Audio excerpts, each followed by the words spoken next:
Hey, everybody, and welcome to the latest episode of the Agency Accelerator podcast. I am really excited to be joined today by David and Bachir from Prodigi. I'm Rob DaCosta, and this is the Agency Accelerator podcast. As someone who has stood in your shoes, having started, grown, and sold my own agency, I know just how it feels in the ups and downs of agency life. So this podcast aims to ease your journey just a little by sharing mine and my guests' experiences and advice as you navigate your way to growing a profitable, sustainable, and enjoyable business. So we're going to be talking about remote hiring and offshore resourcing and how that can be one of the ways of solving the sort of talent shortage that so many agencies struggle with. But before we jump into that, I just want to say, hey guys, welcome to the podcast. And just tell us a little bit about your background, because I know prior to starting Prodigi, you ran an e-commerce agency together for 14 years. So tell us a little bit about that, first of all, and then we'll talk about selling that, and then we'll move on to talk about resourcing. Sure. Hey, Rob. Well, thank you first for inviting us. Yeah, so David and I worked together, for the best part of the last 14 years. We founded Best Response Media August 2009. Best Response Media was a specialist e-commerce agency, full service. So we did everything from designing and developing e-commerce infrastructure for big retailers and merchants, as well as provided various marketing services such as SEO, PPC, and the like. We've done that for 13 years, and then we were acquired last year by the Brave Bison Group.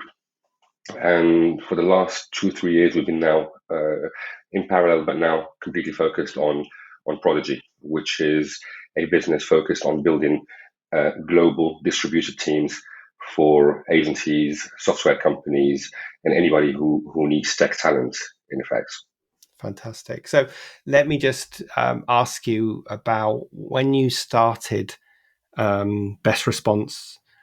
Did you plan at the beginning that one day you would exit and sell the business? What was your big game plan then, or was it just about sort of surviving and seeing what happened? Good question. Go on, David. You go for this. Yeah, we had, I wouldn't say we had a plan. We definitely had a desire and an objective, like you mentioned. I think, especially in our world, in the agency world, in the tech world, everyone has the dream of the exit. But, you know, you can't really have such a strategic plan when you've just started. But yes, it was always in our mind. But we quickly learned that let's focus on actually building a great business, and everything else is going to follow rather than chasing that exit, because that, you know, you do something great, build a good audience, good customer base, people are going to start knocking on your door trying to buy you, and that's what happened. And did the idea for Prodigi come along because of the way you resourced your agency? It came completely organically, because as an agency, one of the biggest challenges that anybody in this business will know is just finding the right talent. And it's a constant need. It's something that you need day in, day out. As you grow in, you need more people. As people potentially kind of leave or move on, then you need to replace them. But mostly, as you grow in, you need to keep growing your workforce. And the pattern for that need is not linear. You could win a new customer, and suddenly you have a lot of work that needs to be done way beyond your capacity, and you need to scale up very quickly. So that need for flexing has always been a challenge. And even way before COVID, many years ago, we started realizing that we need to start to find a better way of doing this, instead of that mad rush whenever we need, we need 4 or 5 developers, we need another 2 project managers, we need, and having to kind of find those people. And we all know when you rush hires, don't turn up as well as you want them to be. You end up settling for what you can get as opposed to what you really want or need. So initially, reluctantly, we started thinking, okay, shall we look beyond our geographical area, and where can we look? And without boring you with all the details, after a lot of trial and error and a few experiences that did not turn out so well, we did end up kind of working out how to do it and how to do it very well. And that eventually has become one of our strengths, one of our advantages over the competition, is being able to find really good talent, leveling up with every single hire in terms of capabilities, in terms of know-how. And then at one point we start realizing, okay, we might have a business within a business here. Our ability to kind of source really good talent, do it well, do it quickly, this is something that everyone else wants. And that's how it came about. And we started offering first to our clients the ability to kind of do self-augmentation and kind of hiring full-time or at least dedicated resources to work on that account and that account only. And then from then on, we thought, okay, well, we could then open this up to a bigger audience. And yeah, the rest is history. Yeah, it's interesting because one of the pieces of advice I always give my clients if they're thinking about selling their business is to have a succession plan, know what you're going to do next. And in your case, like you said, Bachir, you had a business within a business. So you kind of already knew that actually, if we do exit, better response, then we're going to focus on this resourcing business. Before we jump into that, just tell me about actually what led you to sell and how that all came about. And I'm also interested to ask you about how long you were tied into the earnout, which obviously often a lot of people are tied in for 2, 3, 4 years. So tell me about that process. Yeah, sure. So, but like we mentioned just now, it had always been on our radar that we would want to do it eventually, and we had approaches over the years as we became more established, more recognised in the industry. We got more people knocking on our door. Often, the first time it happened, obviously very exciting. We were like, "Wow, someone's approached us and they're interested in buying us." And then you quickly People actually like us. yeah, you quickly realise it's not as simple as that. They often go out, they'll approach lots of agencies, especially if they're if they're paying for an M&A person to go out and find some potential acquisitions for them. So you also learn that it's a very resource intensive process. Try to sell, and there's no guarantee that it's going to work. So actually, we realised after having a couple of conversations with interested parties that we needed to be really sure that there's going to be a good synergy there and not kid ourselves, because if there isn't, it's going to be expensive from lawyers, it's going to be expensive from not being able to focus on running the business and other factors. So we were a little bit more reluctant when we were getting approaches. We'd do our own due diligence on them. We'd ask them more pertinent questions about what they're looking for and how serious they were and all the rest of it. And we were able to sort of filter out the acquirers as much as they were filtering out the companies to buy. The end acquirer for us, Brave Bison, we learned pretty quickly that there was going to be an amazing fit there. They already had a distributed team. They already had a really strong commerce division, but they were missing a Magento, Adobe Commerce, which is what we specialized in. They'd already done acquisitions before, so big ones, so they were used to acquiring and integrating companies into the larger group, and they had a big strategy for making further acquisitions and building a larger group on into the future. So that already gave us a bit of comfort that we can see where we could fit in. There's a hole in their offering that we can fill. They're used to running distributed teams. They've got people all over the world. They know how to manage them. They've got the processes, which is all great. And the people, they seemed nice when we met with them. So we felt there was some good chemistry there, and we thought, okay, this is worth exploring. Great. And one interesting thing that you told me when we were sort of having our pre-prep discussions was that your earnout period wasn't that long, and part of the reason for that was because you were a very process-driven agency, and therefore it was pretty easy to extricate yourself from that and not have everything really dependent on you. Indeed. And we worked on this for a long time. We were always aware that when the time comes and when we would like to exit, this is going to be a big thing because you want to de-risk this for the potential acquirer. Ultimately, what you're selling in the service industry, in our business, typically what you're selling is those relationships with clients. So if you end up purchasing a business and all of a sudden everyone starts canceling their contracts and not being happy with the transition, then effectively you're buying nothing. So we needed to make sure that we have a really strong management team, a really strong process-driven business, where even if David and I were not around, things would carry on running as normal. And we've worked on that for a number of years. it was also very apparent to the acquirer that that was the case. They got to interview the senior leadership team, and they could see that the business was able to run that way. But for us, it was a red line because we heard a lot of horror stories. We've done our research as well. A lot of these earn-out periods end up not going as well as people hope for, especially if they last for like 3 years. Somebody who's run a business and used to taking all the decisions suddenly to be dependent on somebody else, for the earn-out to be performance-based, over which you might not have as much control as you might like to. All of these factors kind of make for, in many cases, very bad experiences. And also we had Prodigi, which we were very excited about, and we thought, what, if we're going to cut ties with Best Response Media and move on, we want to be able to focus on that.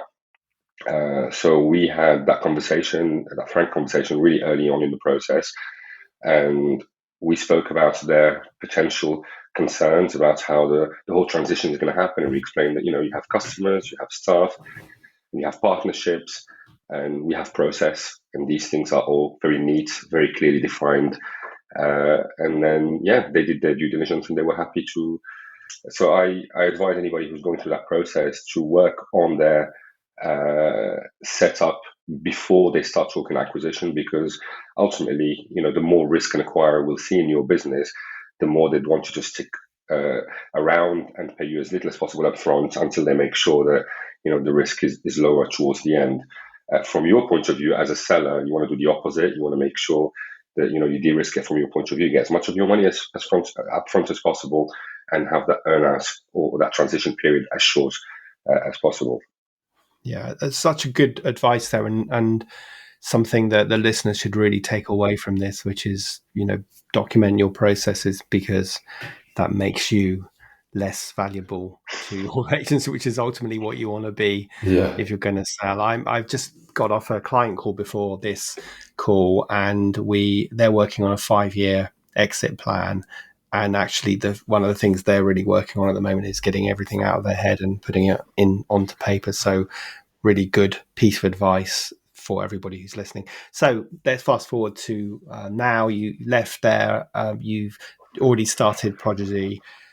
You kind of explained why you started it, because that was a solution that you were solving for yourselves. But just tell us a little bit about the business today and the kind of clients you're working for and the kind of problems that they have regarding resourcing. We're really excited about it because it's solving a problem that we solve for ourselves, and a problem that's continuing to hang around. There's still a massive tech talent shortage in the UK, but in all over the world.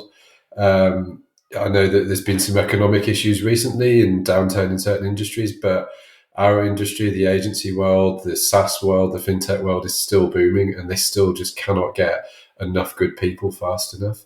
And the fact that we essentially have a playbook for this because we did it for ourselves, and it's just so exciting that we're going out and we're working with agencies, with fintech, with SaaS companies, and finding all sorts of people, developers, digital marketers, project managers. And every time our resources are bringing us some great new people, we're like, we would hire these are people that we would have hired when we ran an agency. And being able to bring this kind of talent to the people that we're working with, and the speed in which we're able to find them compared to traditional methods is really pleasing, and it's just working phenomenally well. So can you share with us some of the sort of objections that some people might have about hiring remote workers rather than people more locally to them, whether they remote working but they get together once a week or whatever? But if I'm hiring someone in a different country, I certainly hear some objections around that. So do you want to share with us some of the things that you hear and the answers to overcoming those objections? Yeah, for sure. Well, I mean, the obvious one is there are concerns about quality, about communication skills, and about managing these resources. And to that, the same applies to what applies to your office-based or HQ-based staff. Ultimately, you want to hire well. You want to hire people that fit your criteria, whether that's their skill sets, whether that's their language capabilities or communication capabilities, both verbal and written, cultural fit, personality fit, all of these things, you would do that, whether you're hiring somebody to be in your office or remote and distributed. The management point of view, where they say potentially, if somebody you can't see them, how are you going to manage them? Well, same applies. You're not going to sit down in your office watching everybody's screen. You're measuring output, and for that you have processes and you have various methods to ensure that your staff and your employees are doing the work that they're paid to do, and that they're engaged and they're satisfied and fulfilled in the workplace. Again, the same thing applied for distributed teams. Ultimately, we find these objections to be less, or they come a lot less from larger, more established, mature businesses. It's typically something that we hear from slightly smaller agencies, and we've been there, so we completely understand where that comes from. So we try to help them understand that you need to move from being sort of a micromanaged business where you look at every single person and what they're doing, to a process-driven business where you have proper management structures. For the majority of our clients, they tend to be slightly more mature and they have these processes in place. So the biggest thing for them is making sure that they get the best quality possible. So, skill sets is an opportunity to level up. And the second thing, obviously, is cost and protecting their margins. So for a business that is more mature, trying to build, whether it's to hire an overflow for an existing team, maybe 3 or 4 members, or just one member to kind of with a specialist skill set, or on the other end, building a complete team or a hub somewhere else globally, whether it be it could be in Eastern Europe or further afield. These types of companies, they tend to have a better grasp on how to manage teams, because they're already businesses potentially that have hundreds of people, so they're not going to be in that mindset. But for anybody who hasn't done this already and hired remotely, I guess you just need to have the same process that applies to both remote, distributed, or people in your offices, to be more process driven. I guess there are certain things that apply more to somebody working from home. So for even distributed, there are 2 types. There's somebody who's working from home based, versus having a hub or an office with another team that is based away from your headquarters. And I guess the advice for somebody who's working from home, when you're assessing them to join your team, you need to look for certain characteristics. For somebody who's always based at home, they need to be able to self-motivate, somebody who can stay on task. And there are ways and means that we can do that, and we can share that in more detail with whoever's interested. But these are some of the objections, I guess, that we come across. Yeah. And I think the point you made about stop micromanaging and start focusing on outputs is a really good point. And I think the pandemic sort of forced a lot of this, because suddenly we couldn't see people, but we did need to focus on the things that they were doing rather than what time of day they were doing them. So let me ask you the question. I think a lot of people buy into the idea of hiring technical roles like developers or SEO experts or something remotely.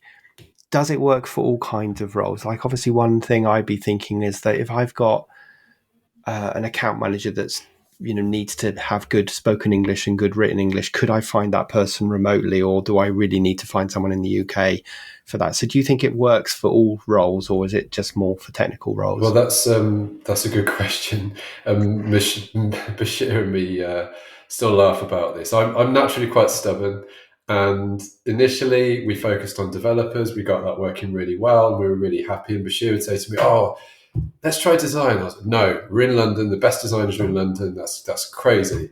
It's ridiculous." Even though we had Italian designers that were working for us in London. Eventually, just through no choice, we were struggling to find good designers at an affordable price. I conceded. I said, "Okay, Bachir, I'll have a look, but it won't work. I'm convinced it's not going to work." And then, lo and behold, we ended up building a design team in Serbia that was world class and cost effective as well. And they stayed with us for a long time, which was amazing. So then it was like, oh, okay, well, if designers can work and developers can work, how about digital marketers? So we then built an SEO team across Croatia and Serbia. Again, they were phenomenal, delivered amazing results for our clients. And Yeah, they were so good. They also built tons of links for our own best response website from massively high domain authority domains using the reporter help a reporter out requests. Did some really good stuff there. And then it was about what other roles could we do? Well, we were nervous. We were nervous about client facing stuff. How are the clients going to react? But then obviously COVID came along and everyone's remote and distributed anyway.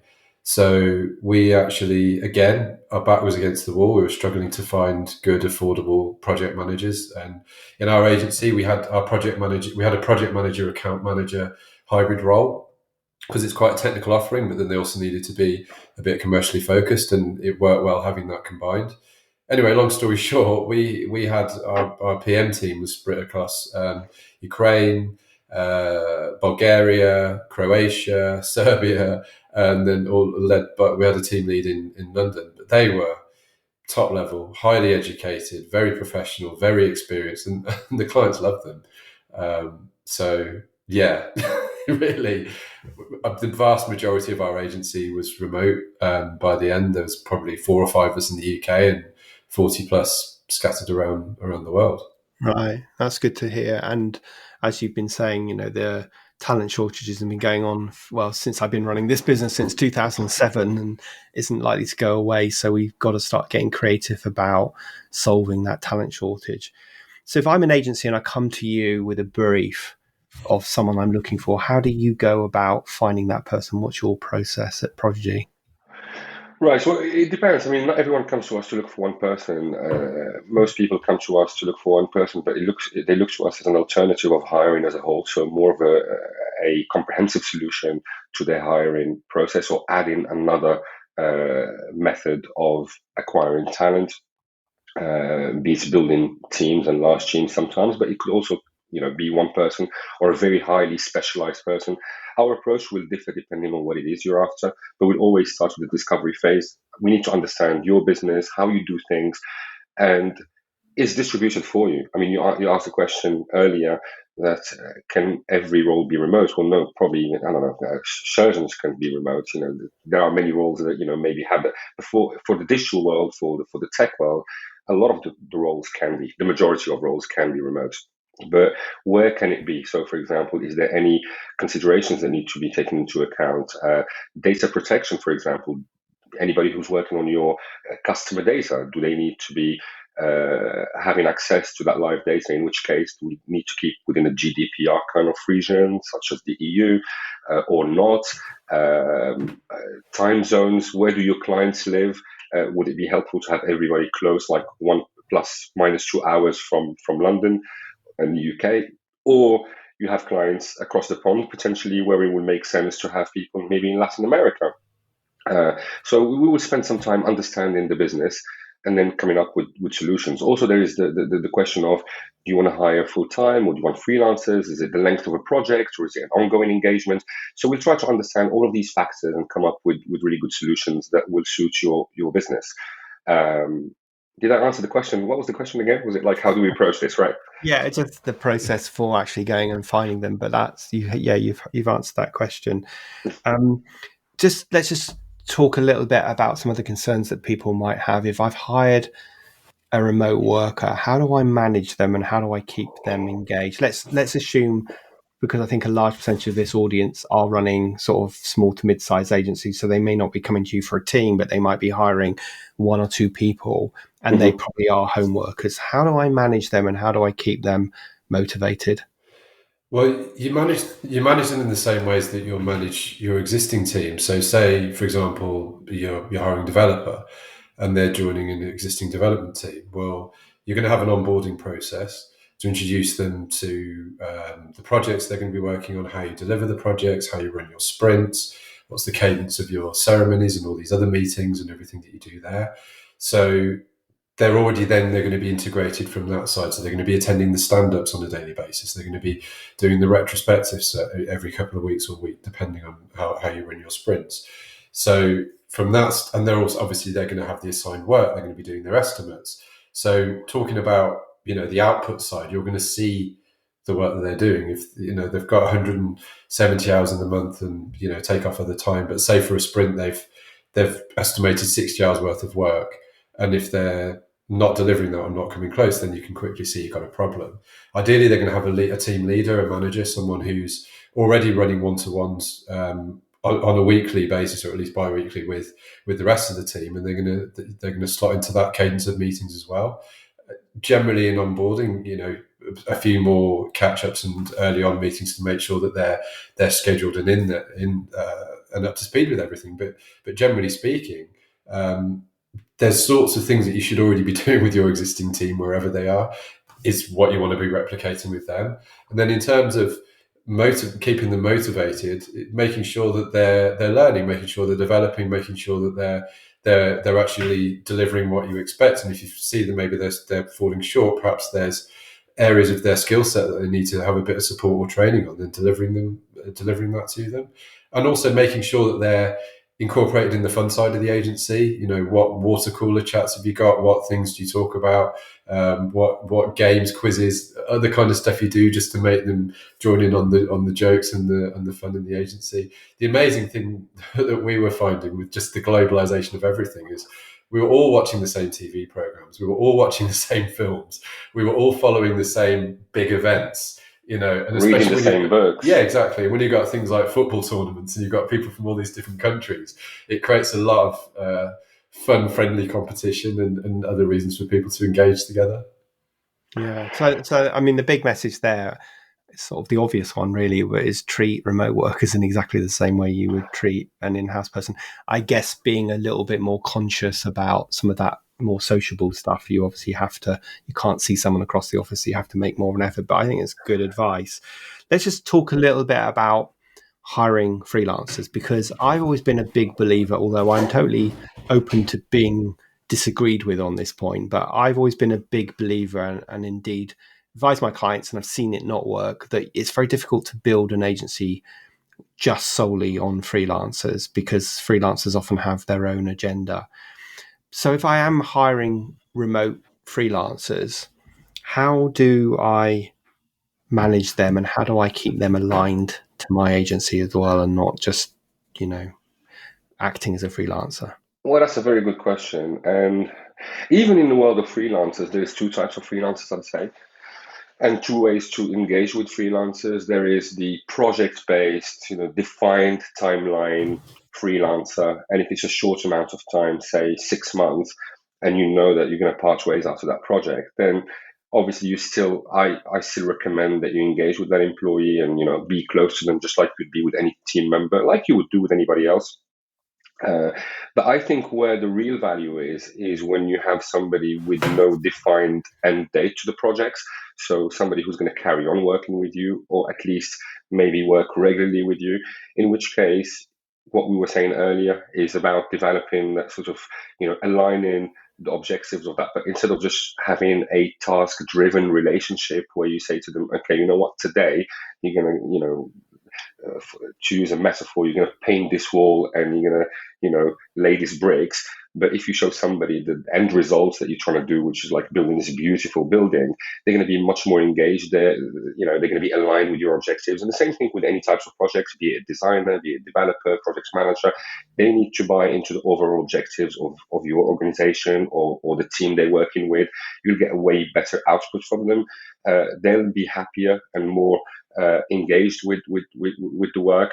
So that's why I recommend. I suppose a lot of people, where they have bad relationship with freelancers, because they treat them just like some sort of a production facility where they'll send the work and they'll expect the output. But we are all human beings, and it takes more to get more from a human being, and investing in that stuff definitely pays dividends. What you were saying earlier as well, you were asking David how to get better out of employees in general. I think investing time in developing your organization's brand. What do you stand for? What sort of culture do you want to have? A lot of people confuse culture with having a a pool table and, having a few beers once a week, but actually having a good culture is where people are heard and their opinions and their voices are taken into account when formulating strategies. And we've done a lot of that and tried various approaches, and we, without fail, the more you engage, the more you hear people, the more you try to apply their contributions to your overall process, not necessarily just to their role. They have almost like they buy in whatever you're doing. They become, stakeholders in your success, as opposed to just somebody who's there to kind of get a task done. Yeah, really, really good advice. And I think just paying attention to all of that stuff and being mindful about it is going to make such a big difference. Would you advise, if you were working with a client and they were working with a freelancer in this ongoing basis, is there a point that you can see where you need to switch from that freelance relationship to actually making them a full-time employee or replacing them with a full-time employee? Yes, and that's not just dictated by a number of factors. In some cases, there could be tax benefits. I know it sounds counterintuitive, but in certain geographies, they're cracking. The tax kind of regimes are changing constantly, and where before it used to be more advantageous to kind of let somebody handle their own tax affairs, more governments are coming up to the fact that these people are paying less tax than the overall population, so they're taxing them more. So there is more benefits to you hiring them directly. Now, if you don't have the scale of hiring too many people and having an entity in that country, that's fine. There are solutions for that as well. So there are employment of record solutions where you hire via a third party company. So you give them, for all intents and purposes, the same experience as a person who's full-time employee here in the UK. Benefits sometimes can cost less to an employer, but give much more value to the employee, be it insurance, or it could be, various other things. I mean, the list is very long of what you could do to create the perception of bigger value for your team. But it really depends. There is no hard and fast rule. It depends on your organization, your setup, the scale, the size of the hubs, the taxation regime in the places they are hired. So there are a few things to take into account, and hopefully that's why we exist, so we can help companies navigate these things and have the best experience, have the best employees, and give a good experience to said employees. Yeah, I guess you're highlighting the complexities and the different legal setups of different countries, which is obviously where you guys can help out. So fascinating conversation. I didn't get a chance to ask you about how you make your partnership work, which is perhaps a topic for another podcast another day. We fight when the camera turns off. Then we have our... Let me ask you the question that I ask everybody, and because you guys work together a long time, so it'll be interesting to see if you've got different answers to this. But I'll ask David first. If you could go back in time and give your younger self a piece of advice just starting out, what would it be? That's a really good question. I think it's trying to edit that down to one thing, because there's a long list of do all of these things and you're going to get there quicker. I think I'd probably say planning a little bit sooner. When you start a new business, you could get carried away with planning and setting yourself targets and goals and everything, but it's all arbitrary because you've got nothing to base it on. You don't actually know what's going to work. You don't know what piece of activity is going to work. So very much in the early days, it's literally about just go out there and just generate enough money so you can stay in business, so you can pay your bills and you can pay your staff, and you keep figuring out what that business is going to be. But there's going to be a point where you've done that, might be a year, 2 years, where you've actually got a bit of a track record, you've got a bit of an understanding about what works, what doesn't work, and make a plan. Where do you want to get to in the next few years, and how are you going to get there, and what you can scale based on some real data. We got there eventually. We started planning eventually, and it was really helpful for us. But I think if we'd done it a bit sooner, it might have been great. And obviously we're applying that now with Prodigi. But yeah, planning a little bit sooner would probably be the advice. Good advice. Bachir, let me ask you the same question. If you go back in time and give your younger self some advice, what would that be? Yeah, like David said, there are so many things, but I've been thinking about this since you sent that email, actually. And the one, if I was to choose just one, it's not too dissimilar to what David said, in the sense that instead of trying to, from our experience at least, when we started the agency, we done a lot of services. We created a lot of different solutions for our clients, and we discovered that we were good at something, and then we added something else. My advice is to find something, be a specialist in one thing, and as much as you can be, even if it's a niche, very small, but if you're really good at it, I think that's where your real opportunity lies for you to be distinctive, and to stand out from the rest. um, I guess that's the one thing that if I was to kind of send a little message to myself maybe 15 years ago, that's what I'd say. Don't try to do everything. Don't try to be everything for everyone. Just stick with one thing that we have. We have a lot of knowledge in, and build on that. Yeah, good advice. It's the advice I give people every single day. So both pieces of advice, actually. I think when we start out a business, we're just trying to survive, aren't we? So we're never thinking about a longer term plan, but there's a certain point where we've proved we can survive and we need to have a plan. And I also think that people often think the solution to growth is have more things. Actually, the solution to growth is be seen as a specialist and get your pricing set accordingly. So good bits of advice. Thank you for that. Now, if people want to find out more about you guys and Prodigy, where would they go? They can go on our website.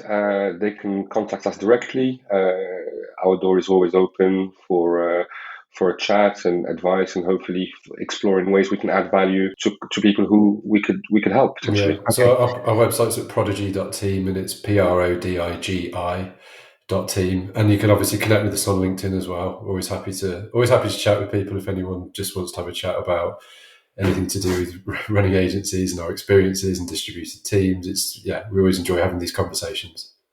Great. Well, I will make sure we include all of those links in the show notes attached to this episode. I just want to say to both of you, thank you so much. This is actually the first episode I've done with two people at once, so I think we did pretty well at not talking over each other too much. So really appreciate your time this afternoon. Thank you for inviting us. Yeah, I know the listeners will have got some really good nuggets out of that. And so we always know that's been a good episode when that happens. So again, thanks so much for your time. Thanks, Rob. Thanks, Rob. That was great. Take care. Bye.